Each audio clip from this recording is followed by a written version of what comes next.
We're not dead yet. Get in the cart, Alex. We all know you're dead. No, I'm still. I feel happy. Yes, everyone. This is episode 5 of Rooftop Chats, the casual podcast where we bullshit anything and everything. Yay. Except today we actually have a theme. Yay! Yes, and obviously it's been a few weeks. Cassie's back. I am back. Sorry, everybody. Well, it's been a combination of things. I moved. Yeah, that's well, and that's one of them, and we've had other each of us have had other conflicts. After episode 4, I had to go to Santa Cruz to help my brother move into college. Very important. Yes, so that's one reason why I couldn't join. And then you were busy the last 2 weeks with moving in and some other things we'll get into. Some other conflicts. Yeah, so, and because it was last minute, I couldn't find someone last minute to take your place. But yeah, sorry about that. No worries, we're back. We are very much alive. Yep, don't worry. I know you guys were really concerned, but I'm alive. Yep. I did not get killed on the highways here in Los Angeles. And I did not give up on this show. So our theme today is actually going to be TV pilots, since it's nearing the end of October. Most of the pilots, if not all of them, have shown, and we're just going to talk about what we saw. But first, I haven't seen you in a while. How have you been? I have been busy. Moving takes a lot of time and a lot of money, and it sucks. But I fought my way hard with Time Warner Cable twice after they lied to us. Oh, what? They lied to you about internet? Yeah. Is it internet issues? Well, the first guy came out and he looked at all of our cable stuff and he's like, this isn't the right cable. So that's fine. Okay. But then he didn't have anything prepared to set up new cables, which is what, in my experience, has always been the case. So then he was like, well, now we have to make an appointment for construction to come out. And then he never did that. And then the next guy that came out was like, these aren't the right cables. And we're like, yes, thank you. We know that. So we had to get a third appointment, and then we yelled at people, and now we have a free month's internet. Wow. So, yes. Finally. That's I know. Torturous. I have AT&T, and it's fine. It's serviceable unless I have to upload videos, because if I try to upload a 5-minute video, it could take as long as 600 minutes. Which it's like I have to go to my dad's apartment and kind of steal his internet just to upload a video, which would take 30 minutes over there. Oh man. So and it takes hell to upload these shows. Yeah, I mean, I'm sure AT&T has good customer service to make up for the fact that their internet speeds aren't as fast as Time Warner's slowest internet speed. Yeah. So that's one of the reasons why I miss college. It's I could upload it's like when I upload a video anywhere here in LA, it's 30 minutes. Oh, I can just fill in the info, make the thumbnail, attach it, Twitter feed, and then boom, it'll all go up once it's ready. But when I'm in Santa Cruz, it's like a race. It's shit, I gotta fill in everything quickly before it finishes upload. No, it's done uploading. So, internet's, it's a thing. It's a headache. I don't understand why it's so complicated. But I don't know. One day, maybe there will be one. One day. One day. One miraculous day. So, it's pretty much, I guess. Anything else you want to talk about, or should we just go on with our theme of the day? Let's just dive right into it. All right, cool. So, we each saw, I saw several pilots. You've only seen 3. One of them I have not seen, and one of them I've actually talked about beforehand. Also, I forgot to mention, I've also seen The Walking Dead. Oh, really? The season 5? Yeah. All right. Have you seen that yet? I've only seen one episode of season 4. Okay. And it didn't do much for me because I just jumped in the middle of the series. Well, actually, season 4 is where it started getting better. Oh. The first 3 are tough. It's like I only have a desire. It's like if I were to go to the series, I feel like I only have a desire to see the first season. Yeah. That's pretty much it, because I have a problem where it's hard for me to take zombies seriously as scary things. And I blame I blame a lot of that on Edgar Wright, Simon Pegg, and Nick Frost. Are you kidding? Shaun of the Dead gave me nightmares. I just laughed my ass I know, off. I did too. That and Zombieland. Yeah, Zombieland makes it difficult to take zombies seriously. Yeah, it's just like when I see a zombie like doing this, it's just like, oh, funny, look at the zombie. Or the da da da da da. Yeah.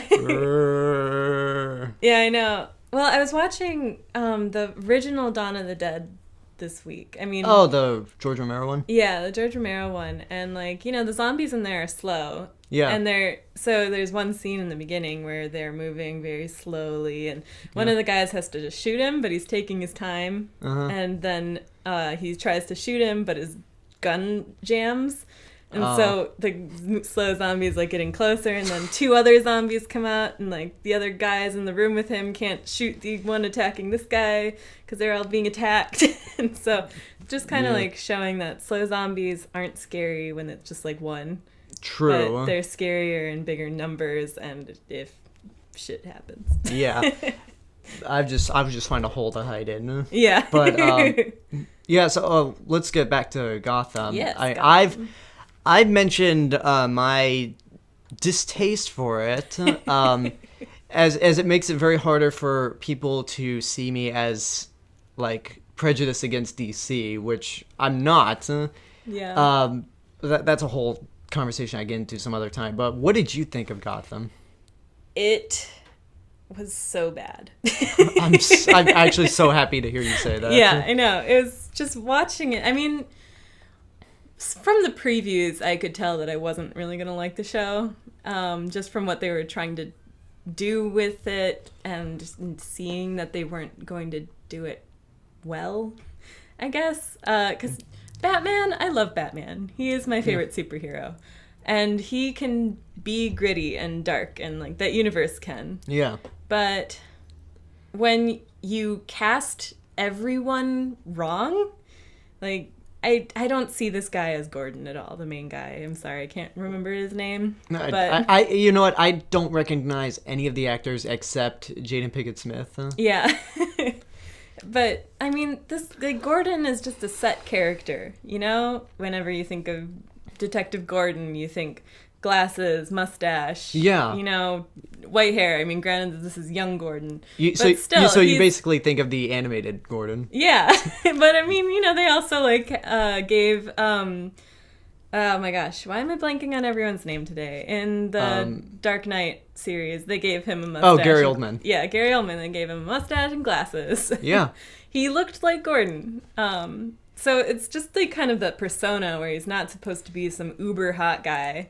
Mm-hmm. Like, and that's who they cast, an uber hot guy. And I'm like, I can't take this guy seriously as Gordon. I thought he was fine. I mean, that's like the thing I can say about the acting. It's just fine. Yeah. The big thing that turned me off about Gotham, and I mean, everyone's heard me talk about this in my review. And fuck you, I'm going to say it again. The biggest issue I had was how stupid they think the audience is with the villains. Yes. It's like oh my god. They encounter Edward Nygma like to help him to get him to help them solve some sort of crime, and they're like, Ed's enough with the riddles, just tell us. Like, it's like, yeah, okay, yes, he becomes the Riddler. It's just like such a nudge nudge wink wink. Pretty much. And I'm repeating myself from the review, but I know like Marvel is not very can't be subtle about that at times either, like in Agents of S.H.I.E.L.D. But the reason to do that is because some of the stuff they're introducing in Agents of S.H.I.E.L.D. are like stuff that's never been on film or TV. They have a large playground to play with, whereas Gotham, it's not connected to Arrow or Flash. Yeah. So it's like we know this before. We've had animated movies. We've had animated series. We've had the how many are there? The 7 live action movies. and like all of the comic books. Pretty much. So I mean, like outside the comic books, because Batman's like so iconic that we don't need to have this. Like, I mean, they also do it with the Penguin, where it's like, hey, calm down, Penguin. And it's like, don't call me that. And it's like, oh, yeah. It's like at first it's cute, but then they do it again. It's like where Jane Pinkett Smith is like, my little penguin. I'm like, fuck you. Yeah. The worst though is they changed the name of Poison Ivy's real name into Ivy. Yeah, that's so stupid. Because she's got red hair and she's wearing green. Yeah, and then as a little girl. And then to add insult to injury, they focus a shot on her like touching plants. It's like, fuck you, Gotham. I know. I feel like it's someone who hasn't even read the comic books or seen other movies. Yeah. Maybe they just seen one Batman movie and they're like, I want to make a show about this. And it was Batman and Robin. Yeah. And, but yeah, like going back to the Penguin, wow, what a massacre of a character that was. I mean, I've heard people say it's gotten better, but I'm just it didn't grab me enough for me to keep going. Well, I know. I mean, what was the way that they ended the show with? Like, Penguin comes out of the water like Ariel from The Little Mermaid and clambers on the shore, and he barbarically slashes a fisherman's throat open and steals his sandwich. Wow. Like, he takes this victorious bite out of this sandwich. Yeah, that's like, it's like more of a, I mean, maybe it's because I'm only familiar with the Penguin in Batman Returns, but isn't he more sophisticated? Because that sounded like a Joker thing to do. Yeah, he is a smart he's a smart guy, and he's that, like, I mean, he looks ridiculous in anything because, you know, he looks like a penguin and is really fat. So the way that he's gonna get respect is by being smart and being evil and conniving. Yeah, because this guy's just a joke. he just felt very much like the Joker, which I've heard they also like hinted at him because it was when the woman was in her club. I can't remember. There was like some guy doing stand-up. And she's like, "You're a good kid. You're gonna go really far in this industry." I don't know. Like I'm hoping that was not true. I mean, well, I think what they could be doing is doing like one of the Joker's original origin stories where he has a wife and he quit his job, like his successful job, and tries to do stand-up comedy, and he's like a failure at it and he completely sucks. So in order to get money for his now pregnant wife and baby, he joins this crime group, and they like kind of are using him as like a joke, and they dress him up as like this red character. I can't remember his name, but then on one of their heists, Batman comes in and he falls into a vat of acid. Okay, I was thinking like what I was about to say, like, I only know 2 origins, like like No Origin and the Tim Burton one, and you're kind of describing that. Yeah, well, they made it a comic book, and I think it's the Killing Joke? It's the one where he kidnaps Barbara Gordon, or doesn't kidnap Barbara Gordon, but like, you know, sexually assaults her and takes pictures, and then kidnaps Gordon. Jeez. And it's a pretty dark one, but it's really good. And if you get a chance, you should read it. I want to, and that's proof out there that comic books aren't just for kids. Yeah. But anything else you want to say about Gotham? Let's see. I think one problem that I have just with TV in general that they're doing here, but I did some research, and it seems like it might be part of a character's backstory, but Gordon's girlfriend or wife, I can't remember if I think it's his girlfriend in the show. I think so. And it's supposed to be his first wife character, that she's really wealthy, but it just seems so odd to see a detective, a newly started out detective, like in this gigantic, gorgeous city penthouse. Right. Like, and because it's just, you know, people, not everyone is rich. Right. Most people aren't rich.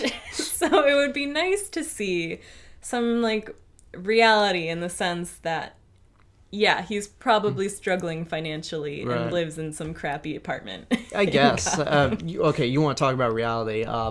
This actually will feed into, this little theme will feed into another pilot that I saw. The police station in Gotham looks like, okay, let's assume that Gotham takes place in this century. I mean, I'm going to assume it does. Yeah. Why does the police station look like it came out of 1946? Probably because Gordon's girlfriend has eaten up all of the wealth in Gotham City and didn't pay for any updates. I guess so. Even though, like, the Waynes are... Yeah. Well, were. Oh, my God. Oh, that's another thing. Yeah. The death of Bruce Wayne's parents was so straightforward. Well, it wasn't subtle at all. It's like the whole, like, okay, you know, in Batman Begins and the first Tim Burton movie, the pearls, they, like, usually, like, fall to the ground after they've been killed. It's like they fall to the ground and then the guy shoots them and, like, blood comes out, like, in a very unsubtle way. It's like, no, you're supposed to wait till you shoot them till the pearls fall to the ground. What's so stupid is they get shot in a dark alley and they don't give a reason for why they're in the dark alley. Like, in Batman Begins, they're in a dark alley because they used the side exit to get out of the theater because Bruce was scared. Yeah. So, okay, yeah, that makes sense. And then in the Tim Burton one, Burton one, he's just on the side street, or like they walk out of the theater. Yeah, and then Joker comes up and says "Yippee-ki-yay, motherfucker!" and shoots him. Okay, maybe that's a wrong movie. It's same decade. Yeah. That's actually, like, a lot of people sidetracked again. A lot of people, like, crap on the idea that Joker was the one who killed Batman's parents in the Tim Burton movie. Yeah. Because that didn't happen in the comics. Yeah. I kind of like that because it kind of, in a way, makes the hero-villain relationship a little stronger. Yeah. That's something that, it was a bold choice. Yeah. But they stuck to it and it made sense. Yeah. So.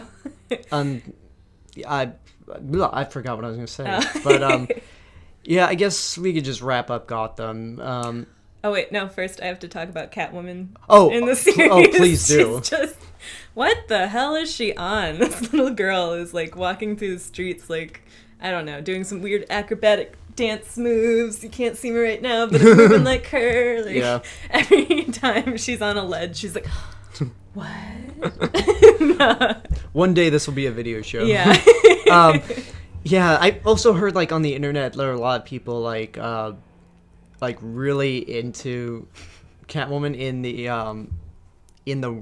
pedophile way. It's like, guys, you know she's 15 years old. Ew, gross. Yeah, I mean, that's disgusting. That's the 4chan. She, like, looks like she's 10. I don't know. I feel like she does. I mean, it's like she's 15. She looks, like you said, 10. Yeah. But Gotham, I guess in the end, it's not good. It didn't hook me because there's already many stories of Batman told that are better, and I know a lot of people, like, seem to say Agents of S.H.I.E.L.D. is worse, but the reason it hooked me is because it is something new, and I've always been curious how it would feed into the movies since they're connected. But I don't know, Gotham. Maybe, like, if there's one good thing I can say, because it's a Fox show and they don't know how to handle shows, it'll get canceled soon. Yeah, that's true. And by the way, I was pointing to a DVD box set of Firefly. Okay, let's move on. All right, moving on. Sorry, Gotham. I really wanted to like you. Let's. Why don't we talk about Blackish, since we both seen it? Okay. Yeah, Blackish. Yeah, the Anthony Anderson comedy on NBC. No, ABC. I'm sorry. Yeah, I love this show. I think it's hilarious and really smart. And watching it, it's kind of like, finally, because it's refreshing to see a show like this. At first I wasn't too into it because I find Anthony Anderson to be just annoying. Yeah. But this is a big accomplishment for the show for me. It's a 30-minute show, and in that time span managed to turn me around to liking it. I not in the vein that I would continuously watch it, but if it came on I'd watch it again. Yeah. Because it just got a lot better, and it kind of did delve into a few themes that you don't see a lot in TV, much like another show that kind of succeeds and fails that I'm going to talk about soon. Yeah. Well, I think so. Within the first 5 minutes, I could tell that this was the show that I was going to love, and because there's that he's talking about how not affluent his family is, but just how he's an upper middle class suburban family living in LA, and how his wife is a doctor, and how he is this person, or he's a successful member of his company, and he's going to be about to be promoted, and the first black man in his company to be, and then they're standing outside and this tour bus of LA drives by. Yeah. And they're and look, this is the one black family in the entire neighborhood, and see, they can even wave. And it's... just at first I thought that's racist. Oh, well, see, it's not racist because he's commenting on it. I know. It wasn't until after the episode wrapped up I was thinking about the whole thing. Yeah. It's oh, okay, I get it. Yeah, and I am just I think a lot of people were comparing this to the Cosby Show, being the importance of it, being on TV and being a primetime 30-minute show for people to watch, because look at all of the other pilots that came out with How to Get Away with Murder as an exception, that is a very diverse cast right there. Yeah. I'm sorry, I have Hulu up and I'm trying to see if it's up there because you keep pointing at my computer. I do. It's just there for reference. But it's just where else do you see, in the, black characters or people of color as the main people on TV, and it's very important just for representation. To have that, Yeah, it's very I don't know. It was a while since I seen the pilot, but I don't know. It was. I liked how so I'm surprised that Anthony Anderson actually made me laugh. Because it's the last thing I ever saw him in was he was the obnoxious friend to the Australian girl in Transformers. Oh yeah. That was 2007. That was him. Yeah. He also. No, never mind. I'm not gonna ask. What? I was gonna say, is he Kangaroo Jack or is that another guy? He was in Kangaroo Jack. He was in Kangaroo Jack. Okay. You're one of the few people in the world who remembers that movie. I vaguely remember it, and I think I repressed most. I remember because I was a dumb 12-year-old back then, or 13-year-old, whenever it came out. Yeah. I saw that twice in the theater. Nice. Not many would admit to that, but yeah. And I will just leave it at that. But I think Blackish, I think it has a chance of sticking around. I mean, it's on ABC, so it'll have a longer lifespan. Yeah. Well, I love the actress who plays the mom. And all of their children are great. I also love Lawrence Fishburne as the... Oh my god. It's at what point have you gotten in your career to where you're starting to play a granddad? I didn't think Lawrence Fishburne was that old. No, I know. He's really not old enough to be playing this guy's dad. How... I'm gonna look that up. How old is he? Because pretty young. Because I know Samuel L. Jackson's in his mid-60s. Yeah. Well, 60's the new 30, right? I guess so. We're even in this age where it's you die at 70 and it's still considered too young. Yeah. Let's see. Oh yeah, in the last episode I watched, I think it was episode 3 or 2, but there's this great scene where the mom is so excited that her daughter is coming to her for advice that she just ends up tuning out her daughter with this pride in herself of being see, I am a good mom. And I listen. Like, the whole time she's not listening. I feel like that's like regular mom protocol. And then Lawrence Fishburne takes care of the whole problem and gives his granddaughter the advice she needs. And the mom's like, what did she say? What did she say? And he's like, I wasn't paying attention. I just talked to her in a deep, consoling voice and spit out some words. Wow. I know. He's like, that's awesome. Okay, so he's 53. Whoa. I thought he'd be... Okay, yeah, he is nowhere near old enough to be playing a grandpa. Yeah. Well, I mean, he sure acts like one on the show. No, he does. A very good actor. Yeah. I mean, I think, again, Samuel Jackson would be more... Like, he's older, but he's more expensive. Yeah, I don't think anyone could afford him for TV, which is why he hasn't made an appearance on Agents of S.H.I.E.L.D. He actually has. Oh, he has? Yeah, he had in season 1, he had a cameo at the end, which they unsubtly hinted at in the ads. Yeah. Because, like, the S.H.I.E.L.D. logo, you could see an eye patch. It's like, oh, gee, I wonder what the surprise is going to be. And then he pops up at the end, in the season finale after he goes into hiding after Winter Soldier. And he hasn't appeared... I don't think he's going to appear in this season. I haven't been catching up yet. Yeah. But I want to catch up on the show because I'm wondering how Ultron how it'll feed into Age of Ultron. Yeah. I want that trailer so bad.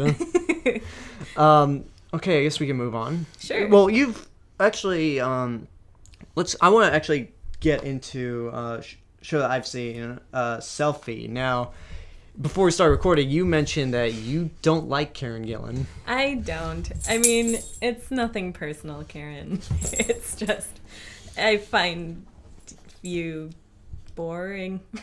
Oh, really? Yeah. You didn't care for her in Guardians when she was... Not really. I found it...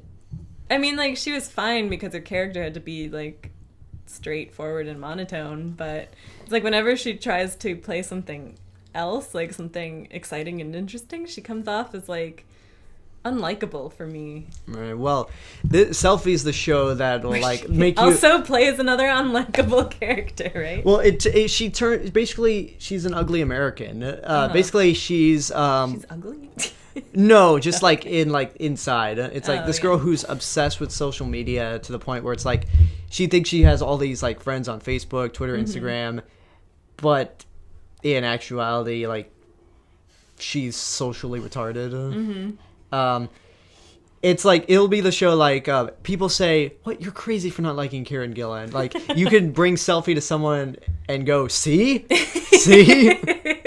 I'm not the only one. No. Yeah, it's like this will like. What do you think of her now? I mean, she does have a fine American accent, I think, but like her whole tone is like whatever, or just like that generic, sort of like she stepped out of Mean Girls. Yeah, and I mean, like, I get that that's her character and everything, and that's fine. Yeah, and the first episode, like, I don't know how the rest of the show goes on, but basically John Cho has to basically get her into society and help her, like, look more beautiful and not just social media obsessed, which we talked about Blackish touching into some things you don't see in TV. Selfie, I actually admire Selfie for like addressing the idea of we're in this social media age where people just kind of isolate themselves. Yeah, well, it's not the first show, like it's not the first thing to do that. So I haven't seen it, so it's just about the way that they handle it and address it is what will set it apart. And what was the other thing? Well, I mean, it's just like, you know, just commentary and like a lot of different movies and TV shows of like... Okay, commentary. This was actually this actually like makes it its central theme to an extent. Yeah. It's just the show itself is very annoying. Yeah. It's like Karen Gillan's character is just too annoying to... Yeah, I mean, the thing with TV is like you're supposed... You know, it's okay to have characters that are flawed and that you're not supposed to really like. But I mean, well, actually, no, you are supposed to like them, but they can be like super flawed and Yeah. really annoying. Like for some reason, I love Gilmore Girls, but I find Lorelai Gilmore and Rory Gilmore to be really annoying to watch sometimes. Okay. But I like them, so I Yeah. watch it anyways. So, like, Selfie, like, it has something that I admire, like, Yeah. subject matter that wants to talk about. Mm-hmm. It's just the show itself is annoying and Yeah. just not very interesting. Yeah, that's too bad. Especially because I like John Cho. John Cho, yeah. Harold. Yeah, I know. I was gonna say Henry. It's like that's not right. It's Harold. Yeah. Yeah, I don't know what else. Like that, like most of the pilots I've seen are just like kind of the meh, not much to talk about. Yeah. Well, I've started watching How to Get Away with Murder. Okay. Which is pretty good, you know, if you like ABC hour-long crime dramas. And yeah, it's a fun show. Viola Davis is really engaging to watch. That's that show. Okay. Yeah. And Dean Thomas from Harry Potter is in it. And he's like the lead guy. Who did he play in Harry Potter? Dean Thomas, the Muggle black boy in Harry's in Gryffindor, in Harry's age. Oh, Yeah. okay. It's just like okay, you got it. Like it seems like with Harry Potter, it seems like you have to tell me the character's name before you say the actor. Oh, what his name is Dean. His character's name is Dean Thomas. Oh, okay. Yeah. Oh, that kid. Yeah, Okay. that kid. And he was in Sherlock this last season in one episode, and so it's nice, like, because he really seems like he's likable on screen, so it's good to see him. I haven't caught up with Sherlock. Yeah, you don't really have to hurry into that. I mean, I own the first season on Blu-ray. Yeah. Which I just haven't gone around seeing the second one. Yeah, So the first and the second are awesome. Like, best TV show I've seen in a while. even though they're 3.5 long episodes. Yeah, I mean, it's just great. basically like a self-contained Sherlock Holmes trilogy. Yeah, I love it. Or several. So is that the show that you saw that I didn't? How to Get Away with Murder. Okay. Yeah. Basically, the premise is these law students are taking Viola Davis's law class at some school.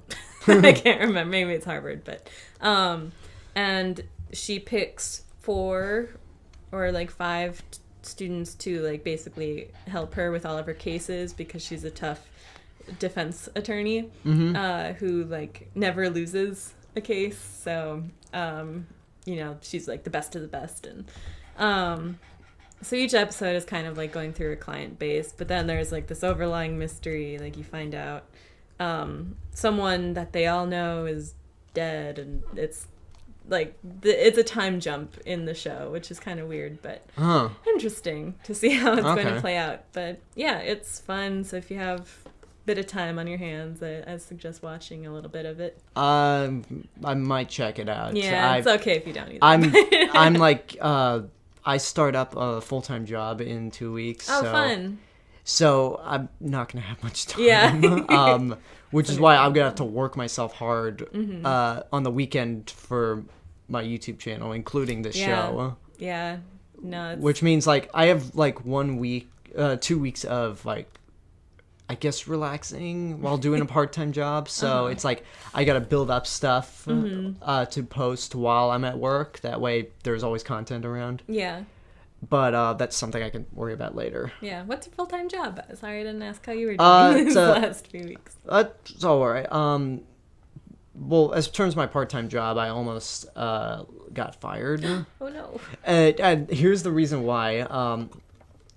I had to take a background acting job on a new show that hasn't aired yet, CSI Cyber. Oh yeah. Which I won't go into because I'm scared to death about saying too much. Don't mention anything else. So that's all I'll say. I was working on a CSI show as a high school student. Fun. 23-year-old college graduate going back to high school.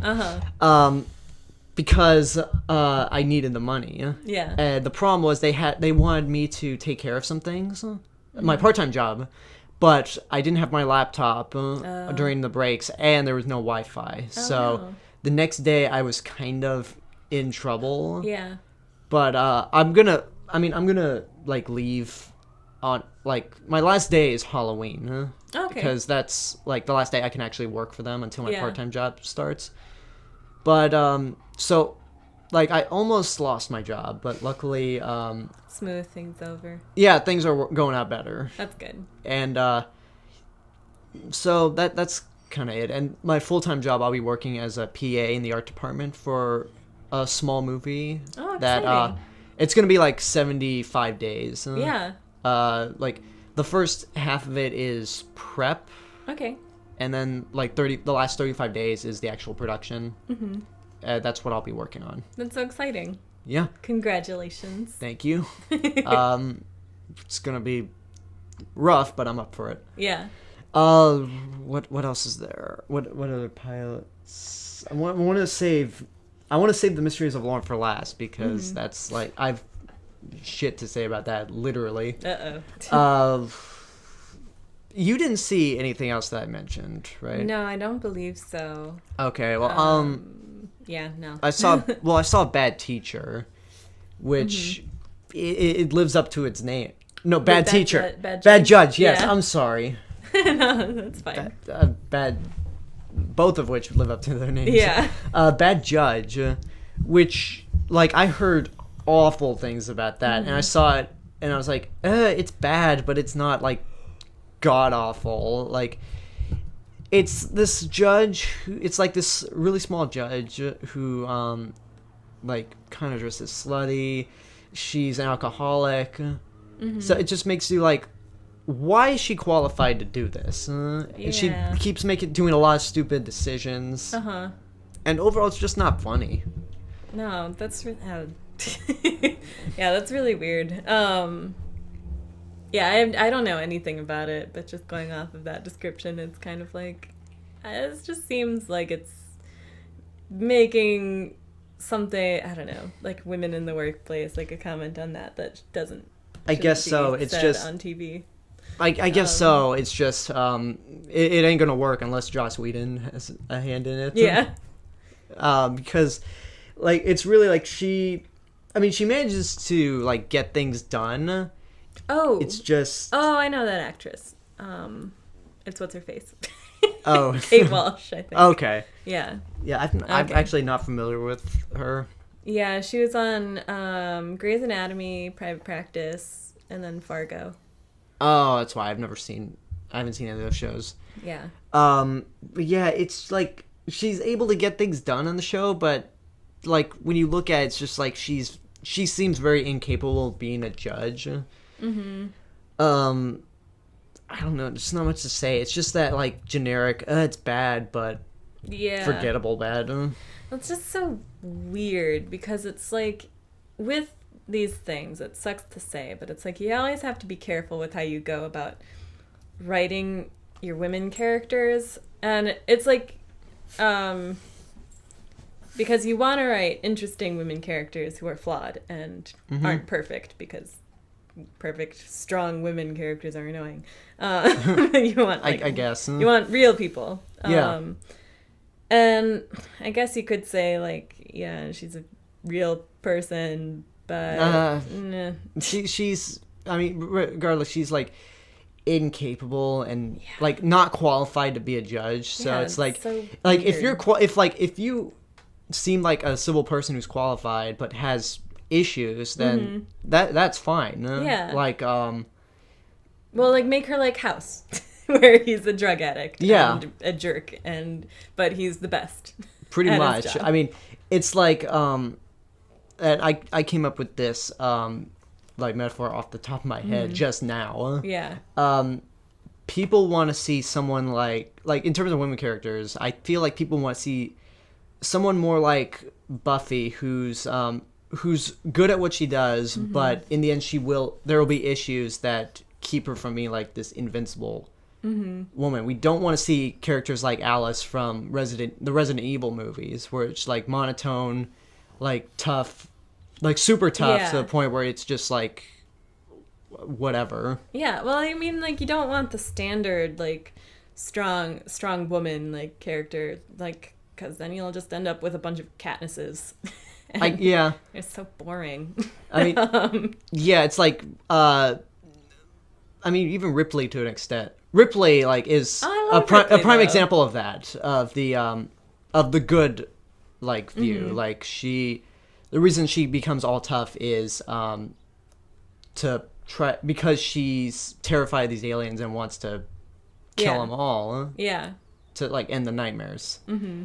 So that's a prime example. Yeah. I guess we can move on. I have nothing else to say about Bad Judge other than it's bad. That sucks. Manhattan Love Story is another one I saw. I've heard of that one. Yeah, I don't know. It's okay. It's okay. It's a generic love story. It has have you ever seen? I may have asked you this before. Have you ever seen The Big Bang Theory? I've seen like a dozen episodes. Okay, well, in season 2, I think there's this there's this female student, this redhead who's like kind of has a crush on Sheldon and wants to like motivate him to like come up with this theory, like so she'll get credit for it. Yeah. Or get half credit for it. Yeah. Well, that actress is the main character in Manhattan Love Story. Like she's trying to find a guy in Manhattan and kind of screws it up. Then he kind of screws up relations. That's just kind of like it seems like it's going to go into a will they or won't they thing, which I cannot stand. That's the worst part of like TV romances. It's just like the build-up is fun, but then as soon as they get together, it's like, well, now what? Well, not just TV, but movies also. That's one of the issues I had with the last Spider-Man movie. It's just like they had this generic will they or won't they love story because in the first movie they wrote themselves into a corner when Dennis Leary said leave Gwen alone. Yeah. And then the second movie is practically will they or won't they, and we can all know what happens when they will they. Yep. Poor Gwen. Yeah. So yeah, Manhattan Love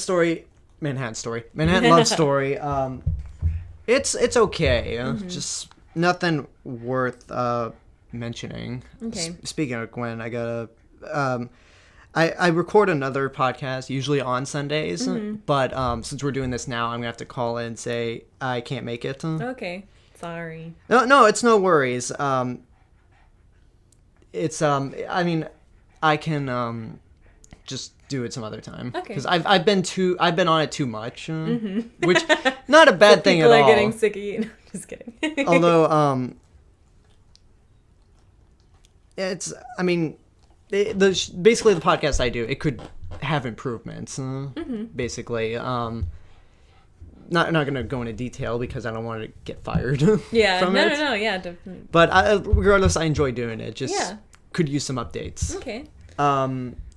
Let's see, what else was there? Bad teacher, selfie. I keep saying bad teacher or almost saying bad teacher. God. Well, Law and Order SVU's new season seems fun. Oh, really? Yeah. Okay. I saw a little bit of the show A to Z.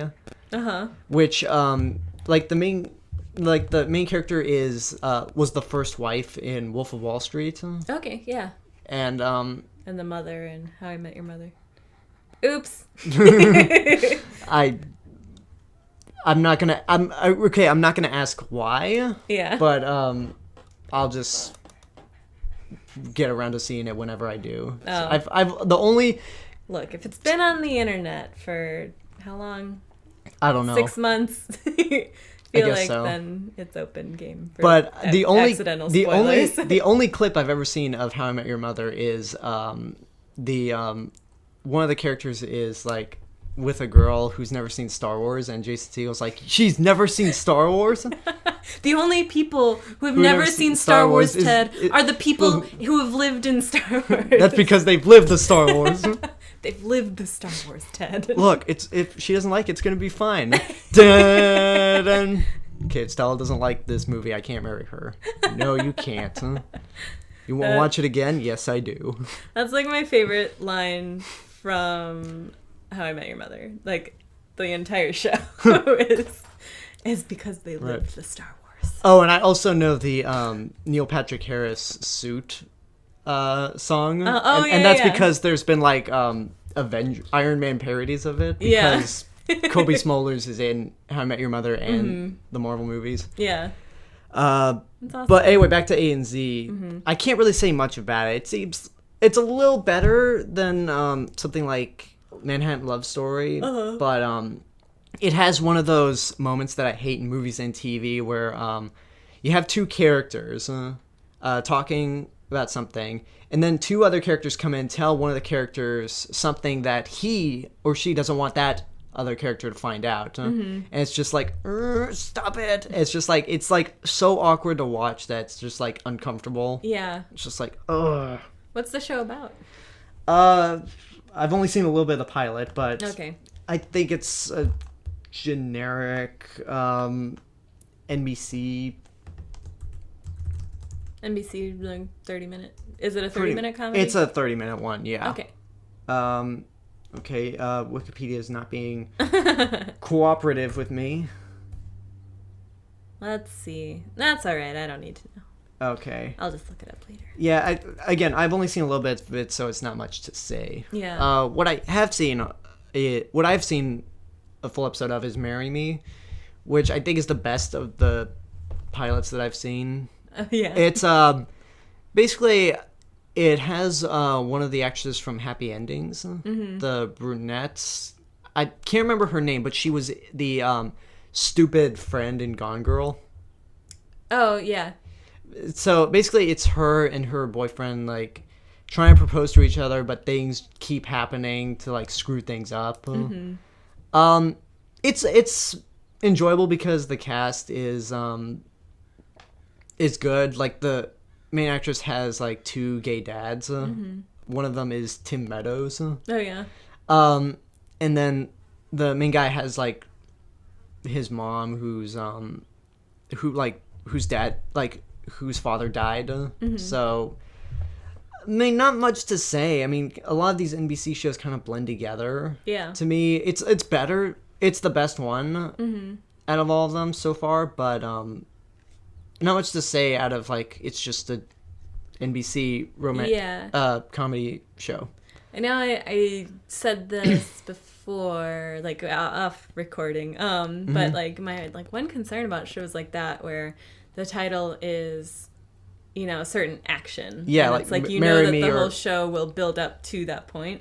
Yeah, it's just kind of like what comes after, and it's like I feel like it's okay if it's sort of a preset timeline for the show. Like we're only gonna go for 5 seasons, right? Because then you can build up to that and everyone knows what's coming. But yeah, otherwise it's probably gonna be like How I Met Your Mother, where everyone's being like, why have we not met the mother yet? That's true. Yeah. Yeah, it seems like the only shows I've seen that like have a set goal, like a beginning, middle, and end, is Avatar and Transformers Prime. Both of them have had like storylines where and they're both animated shows, ironically. So it's like each series like have a like set beginning and then a set end to the series. Like they know when to end it. Yeah, that's true. So let's hope that this show fares well. I hope so. Yeah. For different reasons, but I won't go into that right now. No. And then the last show I saw, which is my Neutron Bomb. I just had the Wikipedia. I guess I got so irritated about it that I deleted the Wikipedia page. The Mysteries of Laura. With that actress from Will and Grace. Yes, this is the biggest turd of a TV show I've seen in a while. Yeah. Basically, it's an hour-long comedy drama that's kind of a cop show, but also it tries to be several things. It tries to be a cop show.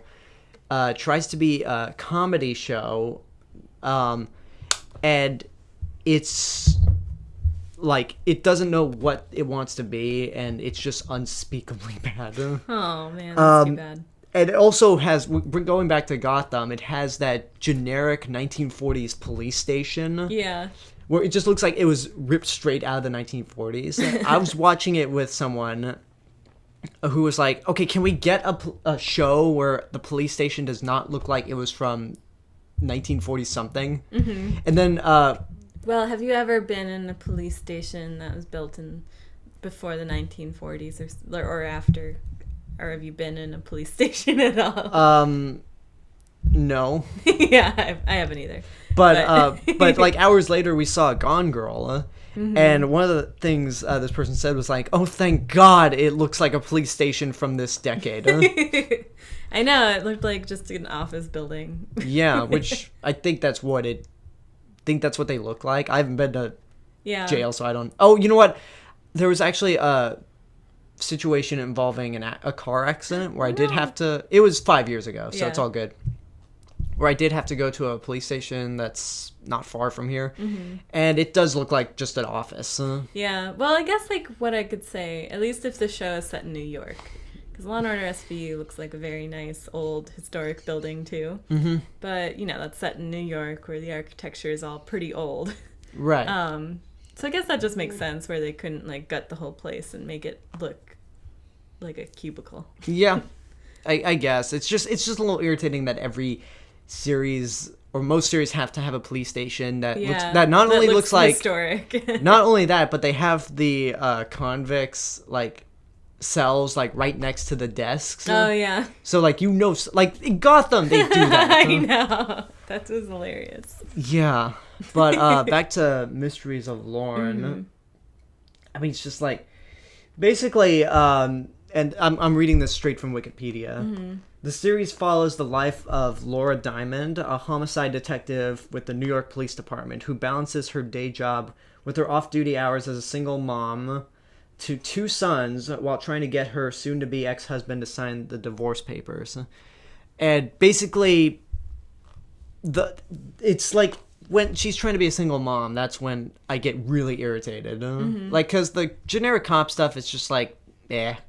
When it goes into her like personal life, okay, she has 2 kids who they claim is that explains why I hate this pilot. It was directed by McG. McG? Who he did the 4th Terminator movie. Oh, that explains a lot now. But basically in the pilot they show her 2 sons who just like are insane. Basically those kids that just run around the house destroying things, painting the wall. And they say that they're in preschool and they got kicked out. What? Except these kids are like 7 or 8 years old. Oh, wow. It's like either this is an alternate universe or these kids are, and I don't like to use this word, retarded, because you're in 2nd grade. Yeah. By the time you are 8 years old. Yeah. I mean, I hate to pull from an animated series, but Lisa Simpson is in 2nd grade, is 8 years old, and has the IQ of a Harvard student. Well, no, not all kids can be Lisa Simpson. That's true. But basically, but it also gets to the point where these kids like just do things that are completely unrealistic. Yeah.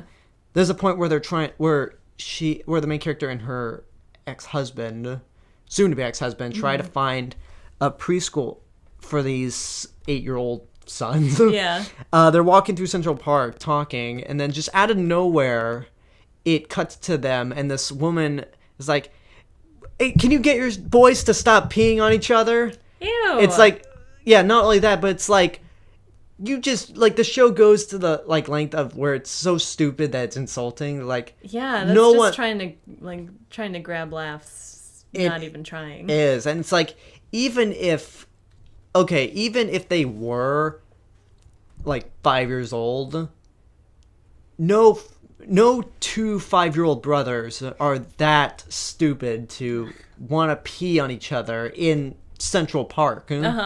So it's just I like, don't know, it is New York. well, I mean, as a joke.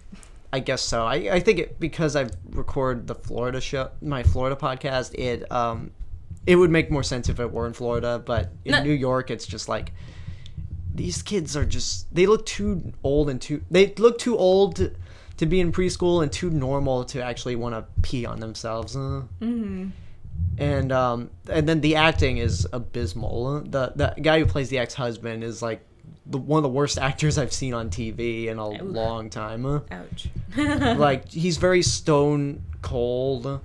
Doesn't really care like what if his kids pee on each other or something. It's just yeah. So I guess what you're saying is that we should not take time out of our life to watch this show. No. And trying to see, thank God it's an NBC show, so hopefully they pull it. Yeah. Because NBC will pull, I mean, NBC like orders so many shows, they end up pulling things pretty quickly. Yes. If it doesn't work out. Yeah. Yeah, the Fox, their problem is like they screw things up. Yeah. They don't understand it, so they'll cancel it. Yeah, the problem is like with a lot of TV shows, like if they don't necessarily get time to like mature and fix kinks that like happen with pilots, and like, you know, the stuff that may not attract that many viewers in the first episode, they fix and get better by the end of the season, but then a lot of shows are pulled before that can happen. Yeah. Or again, you don't understand it. Yeah. And you air the episodes out of order. Yeah. Ugh. I'm sorry, I know it's been 12 years. I still can't get over that. It's okay. Neither can Nathan Fillion. So. Yeah. I was about to say, I'm surprised, like, he hasn't been in the Marvel Universe yet, but he actually has. Yeah. But he was just a waste. Oh, what he was, in Guardians of the Galaxy, he was that blue alien. It's like, you hire Nathan Fillion for that? Uh-huh. And then Seth Green was in there for, spoilers, Howard the Duck. Oh, that's great. I didn't even recognize that at all. Yeah, I've talked about that whole Howard the Duck thing before, but it was like, I was talking to a friend of mine who might be on the next show, depending if he's Mike Shire or not. But we were talking about, like, man, if this movie succeeds, Guardians of the Galaxy, like, Marvel would do anything. They could make a Howard the Duck movie if they wanted to. And then 3 hours later, the post-credit scene pops up, and there's Howard the Duck sitting there drinking a martini. I'm like, and everyone was laughing, and I out loud said, "No fucking way." I think there was one of those in my theater too that I saw, where someone just shouted out, "No way!" Yeah, it was great. Yeah, that's about. Trying to think. That's about all the shows I've seen. So TV, not so successful, but not terribly unsuccessful either. Yeah. Movies, however, have been pretty good. Yeah, last year's been, I think, better year for TV, and this year's been a better year for movies, I think. Yeah. I mean, that's just me. You mentioned that you saw the new season premiere Walking Dead. I guess I can briefly mention Agents of S.H.I.E.L.D., even though I've only seen the first episode of this season because of other things. Basically, like, the big twist that was in Captain America: The Winter Soldier. You haven't seen it yet. No. Do you know what it is? No. Well, no. Okay, I'm not going to go into it. But basically, something happens in Captain America: The Winter Soldier that basically makes the series, the Agents of S.H.I.E.L.D. series, better. Like, it turned many people around, except there are still a few stuck-up people who, like, criticize things about the show that didn't even happen, and that, like, criticize the show for things that they praise the movies for. Okay. Which that I find to be very irritating. Yeah. But basically, things are more at risk in this series so far. The acting's better. the characters are more interesting this time around, because in the first series there were a few of them that were, I mean, I actually did a review of the very first episode, and like I like said I absolutely fell in love with it, and then after looking back, it's just like it's not that great. I like it, but it's not that great. I thought it was boring. Yeah, I mean, maybe it's like I've been building it up too much that it couldn't meet expectations. But basically, this season, it's a little better. There's more at risk, and I don't know. It's hard to say without because you haven't seen Captain America: The Winter Soldier, so you don't know the big thing that happens in it. No, I don't. But is that really annoying? Like, hacker tech girl still on the show? She is, but she's actually I actually don't mind her. She actually Of course you don't. She's beautiful. well, she actually becomes a little better. I mean, she's not Buffy quality at all. Yeah. But like okay. She's not annoying. Not every girl can be like Buffy. Yeah, she's more like there's more of a mystery surrounding her this time. I love how the face you gave. Yeah. But I mean, it's good. I think it definitely had a better start than the first season, which I can even admit to going back to those episodes and saying they're not all that special, because there's even a point where I just stopped watching the series until Captain America came out. Yeah. It's like, okay, I gotta build up. And then it got better because of Captain America. Okay. Although that's one of the best things I could say. Like, you don't have to watch the show. Like it's not a show I would like encourage, like say, oh my god, you have to see it. Yeah. It's I mean, it's a show that's there if you want to watch it. It's like if you want to get more into the Marvel Cinematic Universe, it's there for you. But my brother has never seen a single episode. And luckily, he saw Captain America: The Winter Soldier and wasn't confused about anything. Because like it's nice that they keep them split off. It would be really dumb of them to make that like intertwined. It would just be too much, and they'd lose movie viewers. And so I think it's smart that they're keeping them separate. Yeah, I kind of hope they do, because I mean there will be events in the movies that feed into the series. Yeah. Because the movies trump the series. But they're smart to not have anything in the series affect the movies. Yeah. I mean, they'll have characters pop in and out between each forms of media. But in terms of keeping like events separate, or at least shows in the TV, god damn it, events in the TV show separate from the movies, they're good at that. Yeah. I mean, they'll hint at things like very subtly. Well, okay, not subtly, kind of both. Like, there's one episode where they show Kree, that's used for something I don't want to go into, and then we see the Kree in Guardians of the Galaxy. Okay. But there are also some little things that are just kind of eye rolling, but not on the way. As I mentioned before, like some of these things that admittedly are eye rolling worthy are new. It's not like Batman or Gotham where it's just like, we know already, stop this. Yeah. Well, that's sad. I'd say like The Walking Dead season 5 has probably been the best premiere of the show, like that each season has had. And I think the reason is because they've managed to kill off all of the really annoying characters. I mean, some annoying characters have survived, and the writing still isn't. I mean, the writing's okay, but like they're taking notes from audience and critics' responses. Well, that's good. Yeah, and I think they're learning. Like a big complaint for the first 3 seasons was like it would take them 5 episodes to get anything done, to get like one thing done.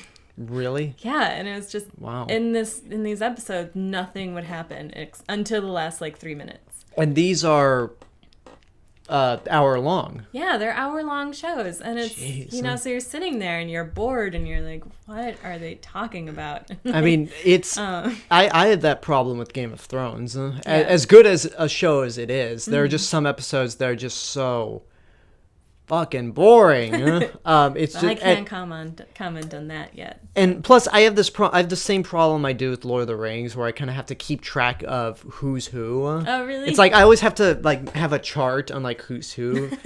Well, it's funny because Harry Potter, I guess it's easier for me to follow that because they're all the characters are in a contained area. They're at Hogwarts. But with Lord of the Rings and Game of Thrones, like you get people everywhere. It's like, wait a minute, what's going on here? Who's this guy? When did this happen? Well, I guess I've just watched Lord of the Rings so many times that I never had that problem. Right. But I mean, maybe if I saw it more times, I would, but those movies are 3 goddamn hours long. It's like Star Wars has say that like that's a bad thing. Well, it is. Return of the King, as good as it is, it doesn't need to be that long. It doesn't even have to have those endings that just. It's like, okay, now it ends. Nope, no another ending. Okay. Well, that has been a come on. for a really long time. But you know what? They needed them because they needed to wrap up everyone else's story. I guess so. So there you go. Bam. I'm scared they would do it in The Hobbit, the last Hobbit. Well, they've movie. already fucked up The Hobbit, so.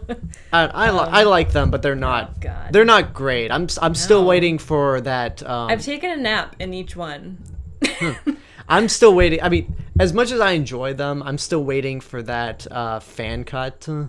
That 3-hour long cut that just like they take footage from all 3 movies and just basically edit the book. Yeah. Well, like, because the fan cut would be one movie. Yeah.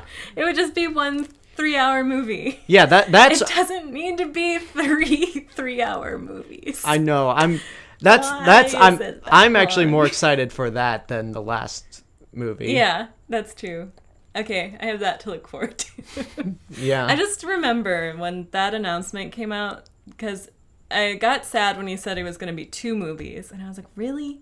It doesn't need to be 2 movies. And then he came out and he said, oh wait, it's going to be 3 movies. And I was like, oh, you backstabbing sellout asshole. It's... Which is just so sad because I love him and I loved Lord of the Rings but it's just, I kept saying, he's doing this Hobbit movie for the fans and for himself because he loves it. Yeah. And then it's just when you say that you're making a trilogy, maybe it wasn't him, maybe it was the studios who were pressuring him, but... Maybe, because it's the same, it's Warner Brothers who said split Harry Potter into 2, but... Someone wanted to to use this franchise to get as much money out of it as they could. And because of that, they sacrificed the quality of it. It's not as strong as Lord of the Rings, but I don't think it's... I personally don't think they're bad. I mean, they're not Star Wars prequel quality. No, they're better than that. But that's not saying a whole lot. Yeah, I don't know. Maybe there's maybe because there's a dragon in there, I like them. Yeah. I'm a sucker for that kind of things.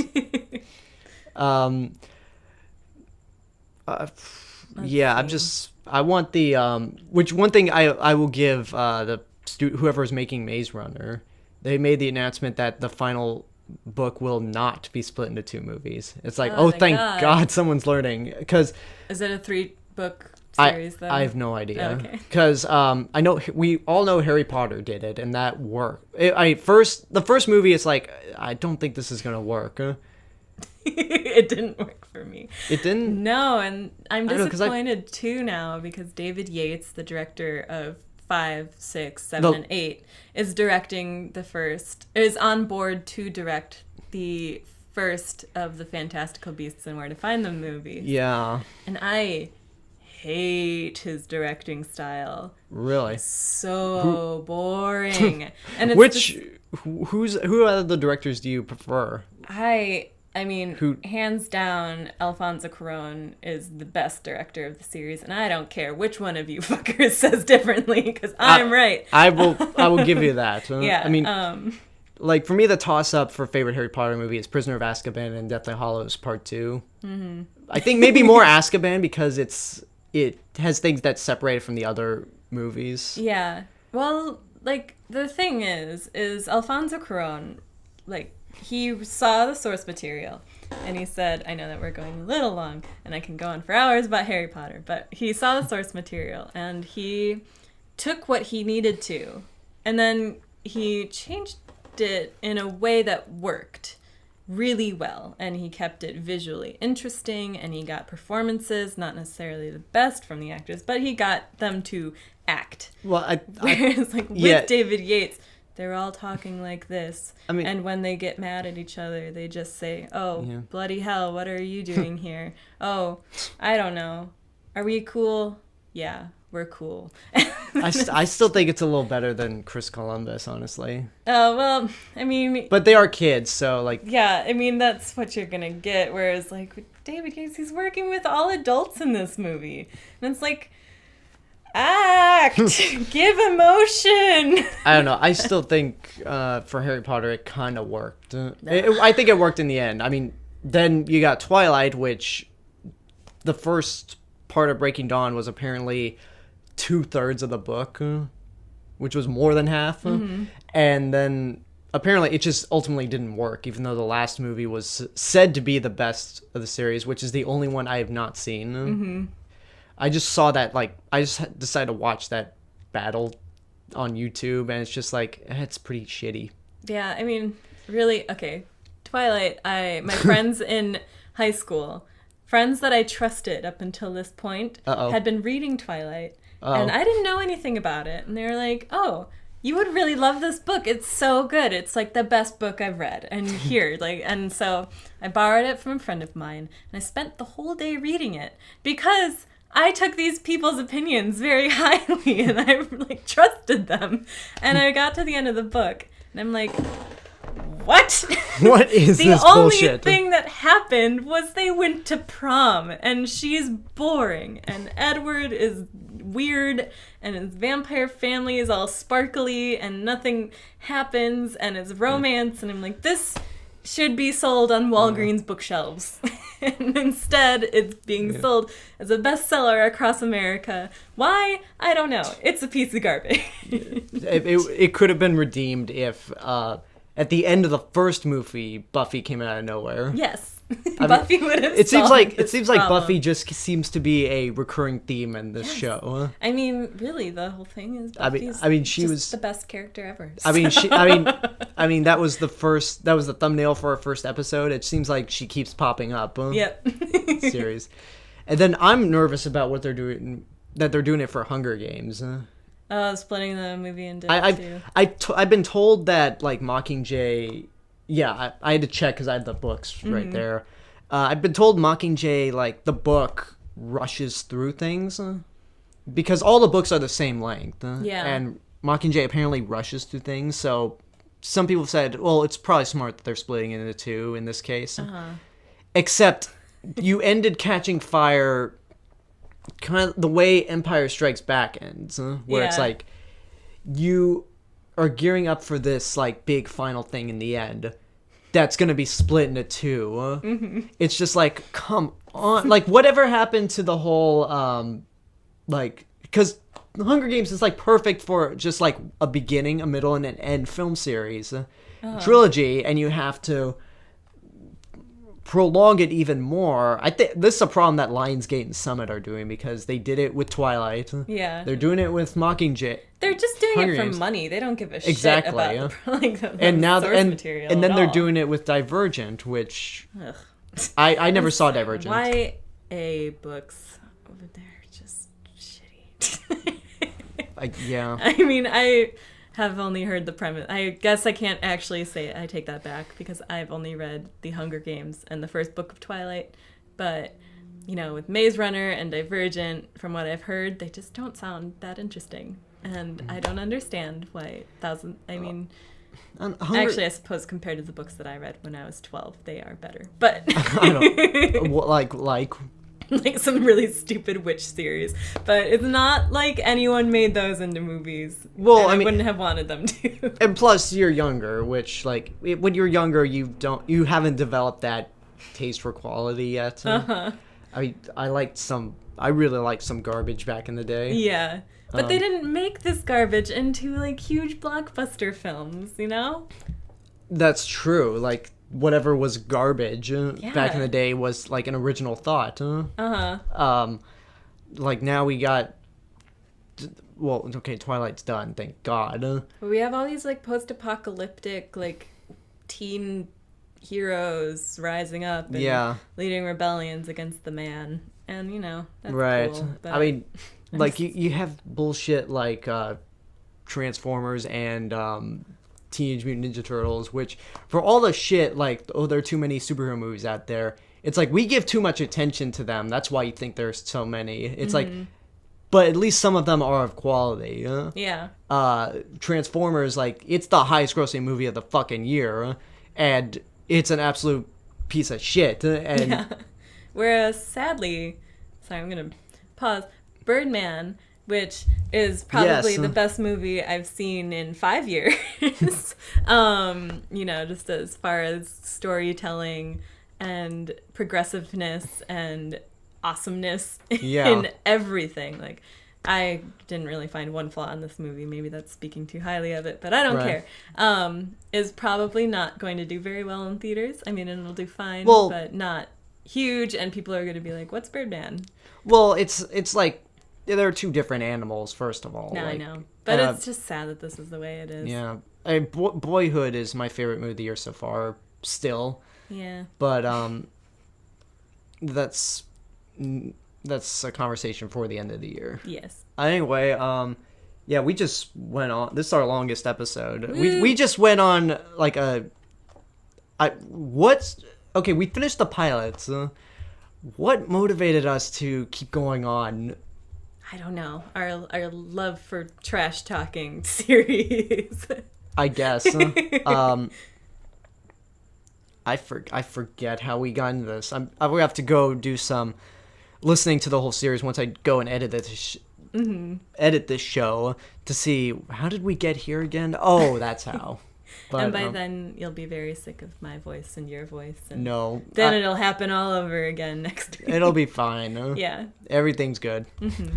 But I think that's the end of the show. Woo! So we did it. Yes, after 3 weeks of no show, we're finally back, and next week we'll hopefully have a Halloween show. Hopefully we'll have enough stories in the back burner that are Halloween related. I have plenty. That's good. I gotta think of I have some stories too. Yeah. So we'll just end it right here, or do you want the people to follow you anywhere? No. Okay.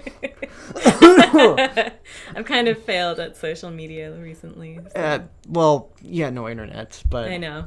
But if you don't want to don't want to tell people where to follow you, that's perfectly fine. Yeah. As always, this is the YouTube channel is The Real Mr. Robinson. I have links to Twitter, Facebook, Tumblr, Instagram on there. My Birdman video review should be up by the time this goes up, as well as a couple other videos, hopefully. I can't make any promises for other videos other than the Birdman review, but look for some stuff coming up the last week of October. Yeah. Including the next episode, which I'm actually going to post on Halloween night, not Thursday. Nice. Okay, fun. So that's about it. This is the Rooftop Chats. I'm Alexander. And I'm Cassie. And we will see you next week.